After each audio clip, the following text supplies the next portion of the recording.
जब हम सब मिल के कर रहे हैं और गवर्नमेंट को हम पूरी जितने भी इंडिया अलायंस के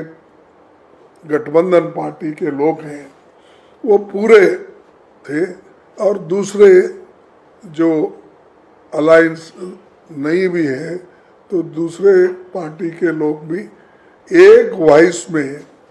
सभी ने कहा कि आप आगे बढ़ो, हम आपको पूरी मदद करेंगे, हम आपके निर्णय के साथ हैं और हम आर्मी के साथ है।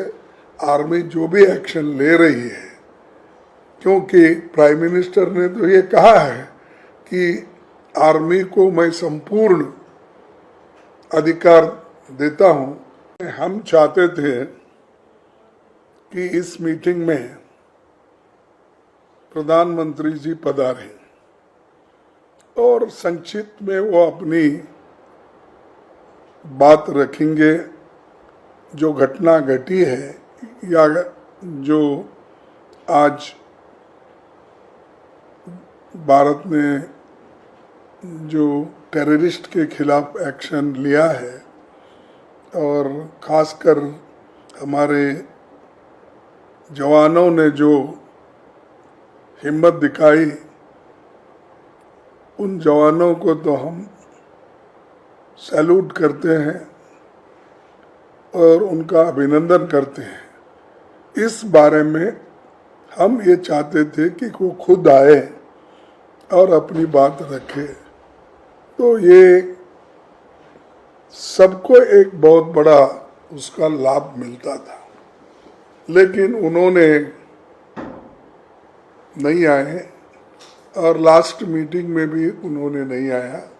ये बड़ी दुख की बात है। जब हम सब मिल के कर रहे हैं और गवर्नमेंट को हम पूरी जितने भी इंडिया अलायंस के गठबंधन पार्टी के लोग हैं वो पूरे थे और दूसरे जो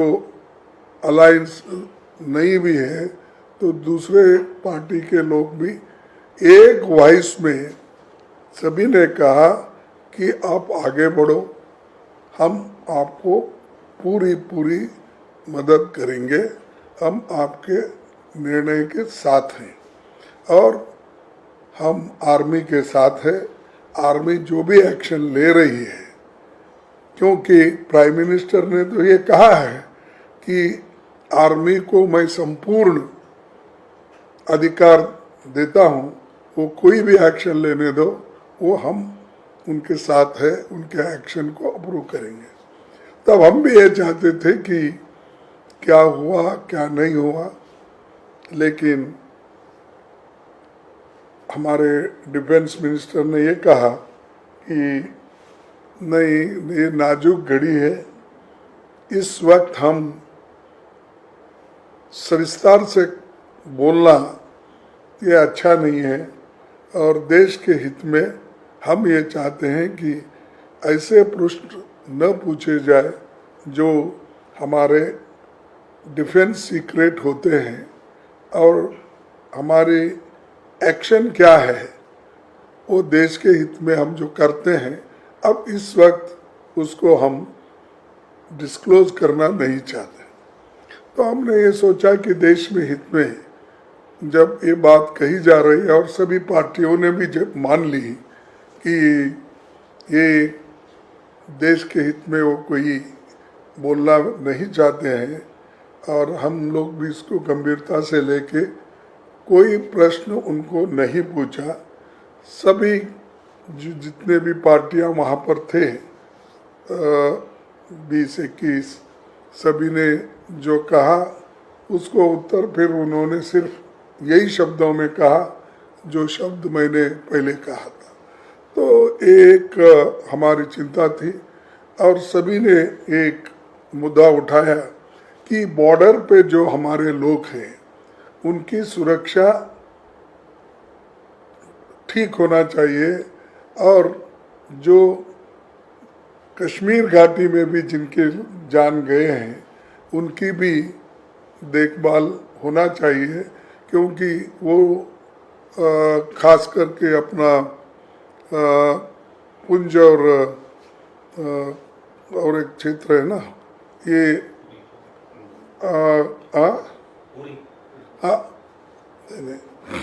ये सॉरी, पुंछ सेक्टर में जो हो रहा है कि उसका एक वहाँ पर जो गोलीबार हो रहा है और उसमें सरकार से आग्रह किया है कि नागरिकों की सुरक्षा वहाँ प्राथमिकता देना चाहिए और इसके लिए सैन्य और नागरिक प्रशासन के बीच बेहतर एक समन्वय बनाना चाहिए। ये हम सरकार से मांग किए हैं और सरकार हमको श्योर की है कि हर तरह के कदम उठाएंगे सिविलियंस को हमारे बचाने के लिए। और मिलिट्री एक्शन हम नहीं कर रहे हैं, हम सिर्फ जो टेररिस्ट एरियाज हैं इसी के ऊपर हम अटैक कर रहे हैं। हम सैन्य बल का प्रयोग नहीं हो रहा है, ये उनका कहना है। और हमने ये सोचा कि देश में इसमें और गहरा जाना अच्छा नहीं होगा और इसलिए हम अपना पूरा समर्थन दिया और सुना। लेकिन अब ये संकट की घड़ी है, इस वक्त हम कुछ कहना मुनासिब नहीं समझे। हम एक राहुल गांधी जी ने ये कहा कि पार्लियामेंट सेशन बुलाइए, इसके ऊपर थोड़ा डिस्कशन अगर हो गए अच्छा मैसेज बाहर जाएगा। तो ये एक डिमांड उन्होंने की और बाकी सभी लोगों ने अपने अपने विचारधारा के अनुसार और जो उनके पास इंफॉर्मेशन दिया वो सभी ने शेयर किया, हर पार्टी के। और हर पार्टी ने यही कहा कि हम हमारे सैन्य बल के साथ हैं और उनको हम सलाम करते हैं और हम ये चाहते हैं कि देश को एक रखने के लिए सभी पार्टी के लोग एकजुट होकर ये जो सरकार सैन्यों के साथ मिलके काम कर रहे हैं इसका हम भरपूर सपोर्ट करते हैं।